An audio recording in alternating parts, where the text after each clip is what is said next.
You went from the inner city of Los Angeles. You went to Columbia, Ivy League, graduated, played ball there, of course, went on to the NFL. But you're like an accomplished academic, very intelligent, very smart. It comes across in everything that you do. Like, tell us a little bit about you're a high school kid, you're the football star. Was it hard to also say, hey, but you know what? I'm capable of going to the Ivy League. Like, in growing up in LA, like, was that crazy? It Oh, yeah. sounds to me like, did people know where Columbia, like, I don't know if I grew up in the Northeast. I don't even know growing up in the Northeast, if we know where half the Ivy League schools are, because none of us were smart enough to go to the Ivy League schools. Right. You're like, what? What are you talking about? Where's, Oh, let me I'm tell like, you. Brown? I think it's somewhere up in here, right? Like Yale, Brown, Columbia. We knew Princeton because it was in New Jersey, so that was an easy one. But like, coming from the Mhm. West Coast, I want to hear 100%. about that journey. Yeah, man, it's funny. You sound just like my boys, man. I ain't gonna lie to you, Greg. Woo. When I got my letter from Columbia, this is hilarious. I get a letter from Columbia. I told my boy, I said, man, I got a letter from Columbia. I may take a trip there, see what's up over there. He said, Columbia? You going to school in South America? And I said, oh, damn. Damn, we got to get out the hood, man. We got to move. I got That's to change so it. But good. I didn't know either. I can't I lie. I couldn't tell you. I can't lie. High school me, I couldn't tell you where it was.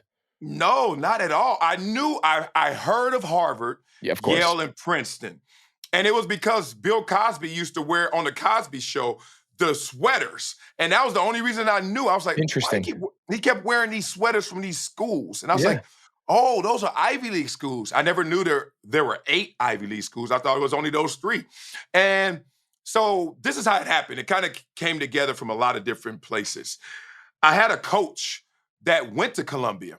And one day I'm in practice and I'm, doing my reps and I look at his shorts and it says Columbia, but it's a powder blue, like Columbia blue is actually the color, but I called it powder blue, Carolina blue. I'd Right. never heard of Right. Of Columbia. I was course. like, what's this? Yeah. And I said, where you get them shorts from? He's like, oh, that's where I went to school. I said, Columbia? He was like, yeah, it's a school in New York, Ivy League school. I said, those are the colors? He was like, yeah. And the next thing he said, because he saw my curiosity and the wheels start spinning, he said, oh, don't go there to play football, Marcellus.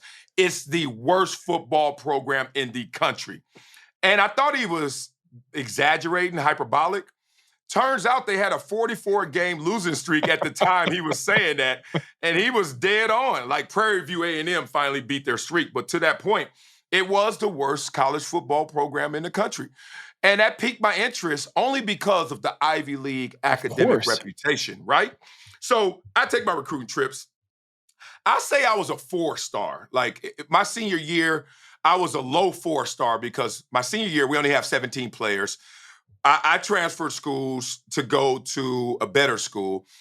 I get there, we play our junior year. Everyone on our team leaves to go to another school except me. I stay. We're 17 players deep. We don't even have enough to go a scrimmage in Right. practice. It's just horrible.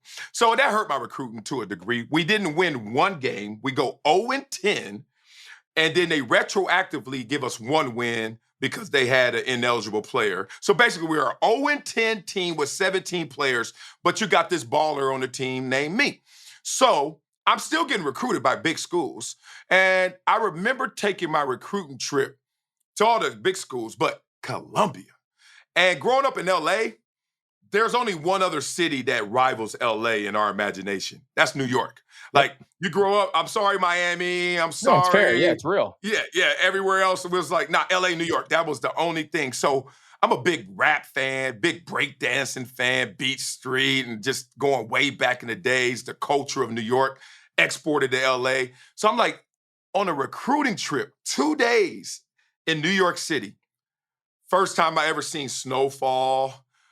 I remember our coach taking us on the trip. You know how it goes. 48 Yeah. hours of fun, parties. It's New York City. You can spend all the money you want, whatever. Eating pizza bigger than me. I'm loving life. And none of those moments got me because that kind of happened every school you went to, just a different version. This is what got me. Our coach took us to the top of the World Trade Center, and we're in this big banquet room. And the backdrop is New York City skyline, 107th floor or something crazy. And it's only a few of us in there. And coach looks around and he says his same old speech trying to get us to commit. And he says, this is how he closed it, and this is what got me. He said, do you want to go somewhere and carry the torch or go somewhere like Columbia and light the torch? And once he said that, I swear, internally, I was like, that's it. I could play football anywhere, but can I get this education anywhere? So basically, it became this high safety net.